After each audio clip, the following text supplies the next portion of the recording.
चलिए इस वीडियो को बहुत सारे टॉपिक के साथ शुरू करते हैं। सबसे पहला, पवन सिंह और खेसारी लाल यादव का जो विवाद हुआ था उसमें अनुपमा यादव ने खेसारी लाल यादव को रख के लपेट दिया। पवन जी ने नहीं ना पहले कुछ बोला, नहीं, वो तो कभी बोलते ही नहीं है। दूसरा कर रहा था तो उनको जवाब भी दूसरा दे रहा था। तो इस बात से अब ये पता चलता है कि भोजपुरी इंडस्ट्री के सभी को पता चल चुका है कि विवाद का जड़ असली खेसारी लाल यादव है। खेसारी लाल यादव ही विवाद की शुरुआत करते हैं। चलिए आगे की टॉपिक को देखते हैं। खेसारी लाल यादव के मैनेजर रह चुके विवेक सिंह से जब पवन सिंह और खेसारी लाल यादव के रिश्ते के ऊपर पूछा गया क्या पवन सिंह और खेसारी लाल यादव सच में विवाद करते हैं, इस चीज पे विवेक सिंह ने कहा कि जो भी होता है वो रियल होता है, इसमें कोई फेक नहीं है कि चलो भाई मैं कॉल करता हूँ, चल खेसारी विवाद चल शुरू कर। तो ये मैं कहीं प्लान करके नहीं हुआ, ये होता है तो होता है, वो सच में हो जाता है, सच में हो जाता है वो भाई, ऐसा नहीं है प्लानिंग वाला चक्कर। नेक्स्ट, बेबी काजल ने एक इंटरव्यू के दौरान साफ खुले शब्दों में कह दिया कि आज के बाद वे खेसारी लाल यादव के साथ काम नहीं करेगी।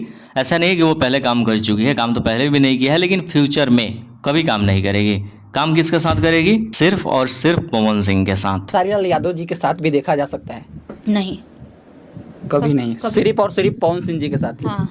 आगे के टॉपिक को देखते हैं। आए ना दिन सोशल मीडिया पर कोई ना कोई बाबा वायरल होते रहते हैं। अभी इंडस्ट्री में, भोजपुरी इंडस्ट्री में खास करके एक बाबा का चेहरा सामने देखा जा रहा है बार बार, जिनका कहना है कि आने वाले 3 साल के अंदर पवन सिंह का कैरियर बर्बाद हो जाएगा। और पवन सिंह की जो पत्नी है बलिया वाली ज्योति सिंह, उनका सारा डाटा इन बाबा के पास है। उनकी जो वाइफ जिस कॉलेज में पढ़ती थी, उस कॉलेज के जो छात्र नेता हैं वो मेरे होने वाले साड़ू हैं। अच्छा। तो उनकी सारी रिपोर्ट हमारे पास में है। अब पता ना कौन सा रिपोर्ट इस बाबा के हाथ लगाए कि ऐसे बातें करते हुए नजर आ रहे हैं। और वैसे भी कुछ लग भी जाए तो क्या, सामने वाला पवन सिंह है। अगली अपडेट को देखते हैं। अक्षरा सिंह अपने लगभग हर एक इंटरव्यू में पवन सिंह का नाम लेती है, लेकिन इसमें क्या हुआ है कि पवन सिंह का नाम तो इनडायरेक्टली लिया नहीं है, लेकिन पवन सिंह के टॉपिक की बात की है, लाइक ब्रेकअप जो भी सीन चला। और अक्षरा सिंह जो आजकल फिलहाल में इंटरव्यू कर रही है वो पूरी तरह से प्लान होता है कि ये सवाल तुम्हें करना है, ये सवाल नहीं करना है। हाँ तो प्यारी अक्षरा जी उस चीज को इंटरव्यू नहीं बोलते हैं, उस चीज को अपने लैंग्वेज में हम बोल नहीं सकते, वरना ज्यादा हार्ड हो जाएगा। अगर नॉर्मल भी बोले तो उसको बकैती बोलते हैं। जब सब चीज पता है कि उसको क्या पूछना है, क्या जवाब देना है, तो उसको इंटरव्यू थोड़ी ना कहते हैं। वरना रैपिड फायर में जैसे अक्षरा सिंह से सवाल पूछा गया, सबका पूछ लिया गया, सिर्फ पवन सिंह को छोड़ दिया गया। क्या बात। पहले तो आप सोच के सवाल मत करना।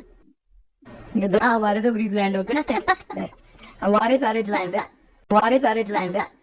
तो अभी तो यही सब चीज़ें चल रही है। मीडिया का फ्रीडम ऑफ स्पीच भी नहीं रहा है कि मन में आए जो सवाल पूछ सके, तो फिर छोड़िए। तो आगे देखते हैं पवन सिंह का जो नया फिल्म आ रहा है, कल ही सिनेमाघर में रिलीज किया जा रहा है, जिस फिल्म का नाम है सूर्यवंशम। तो कोशिश है इस फिल्म को फर्स्ट डे फर्स्ट शो देखी जाए और फैंस का जो क्रेज होता है पवन सिंह के फिल्म को लेकर, एक्साइटमेंट है, किस तरीके का भीड़ वहाँ पे होता है, सभी एक ब्लॉग में बना के दिखा दिया जाए। तो कल आएगा वीडियो, इंतजार करना।